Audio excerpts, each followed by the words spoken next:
Öncelikle bütün ümmeti Muhammed'in, İslam ümmetinin Ramazan-ı şerifleri mübarek olsun, kutlu olsun diyorum. Ramazan demek maneviyat demek, huzur demek, bereket demek, kardeşlik demek, birbirinizi anlamak demek, tokların, açların halinden anlamak demektir. Şimdi biz terk edemiyoruz, bırakamıyoruz, onsuz olamıyoruz diyen vatandaşlarımız oluyor böyle. Sigara Ramazan'ın bir fırsat bularak nasıl olsa günde 15-16 saat yeme, içme, her türlü ihtiyaçlarımızın kestiğimiz bir zaman içerisindeyiz. Ve doğal olarak bu zaman içerisinde sigara içenler için söylüyorum, sigarayı da bırakıyorlar. Bunu biz devamlı hale getirmeye çevirmemiz lazım. İşte bir saat dayanamayan, İşte günde birkaç paket kullanan kişilerin bu zaman zarfı içerisinde oruç tutanları kastederek sigaradan uzaklaştığını görebiliyoruz ve kendileri de bunun farkındalar. Bırakılamıyor düşüncesi de böylece kendiliğinden ortada kalkmış oluyor. İstenirse bırakılır. Bu beyinde biten bir durumdur. Yeter ki kişi iradesini kullansın. Nasıl ki yeme içmeyi bırakabiliyorsak Ramazan'da ve diğer içeceklerimizi sudur ya da işte koladır, sigaradır, içecekleri içenleri kastederek bırakabiliyorlarsa bunu da sonrasında da bırakabilire çevirebilirler. Biz de diyoruz ki Ramazan'ı bir fırsat bilelim. Sigara hem paranıza hem sağlığınıza hem manevi açıdan kişiliğinize zarar veriyor.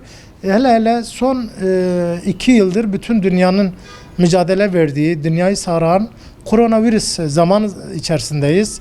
Bu koronavirüsün de bilir dünyasının tespitidir. Sigara ve alkol gibi madde kullananların diğer insanlara göre %14 daha erken bulaşma olanağı oluşuyor. Biz de diyoruz ki sigarayı bırakabiliriz. Hem bıraktığınız zaman hem rahat bir hayat sürdüreceksiniz, hem mutlu olacaksınız, hem paranız israf olmamış olacak, hem insanların kul hakkına geçmemiş olacaksınız. En çok da bu süreçte mağdur olanlar pasif içicilerdir. Yani sigara içenler en çok da pasif içiciler, yani yanındakine zarar veriyor ve bunlar da %70, %80 o aktif içiciler gibi aynı zarara uğruyorlar. Burada bu pasif içicilerin arasında bebekler var, yaşlılar var, hastalar var. Yani evli olan erkeklerin hanımları var. Çevresinde misafirliğe gittiği zaman çevresinde oturan insanları bunları hepsini ne yapıyor? Farkından olmadan pasif içici haline getirip bunlara hastalıklar yaydırılıyor. Bu Ramazan ayı içerisinde özellikle YEDAM merkezlerimize de başvurarak 444, 79, 75 Türkiye'nin dört bir tarafından şu an 101 YEDAM'ımız var. Yeşilay Danışmanlık Merkezi. Buralarda da psikologlarımız bu tür danışmanlıkları bedava yapıyorlar. Bizim hemşerilerimiz, insanlarımız bu merkezlerimizde bulunduğu hangi il olursa olsun YEDAM'a giderek bilirkişi desteği de alabilir. Sigara bırakmak için önce bir karar vermesi lazım. Gününü belirlemesi lazım.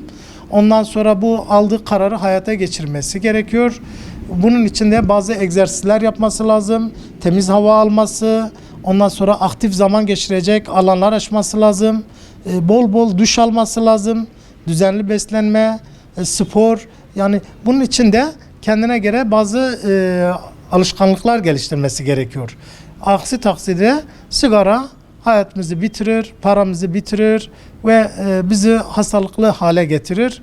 Görüyorsun şu an yaşadığımız dünya içerisinde de en çok ölenlerin başında da yapılan araştırmalar bunu koyuyor ortaya.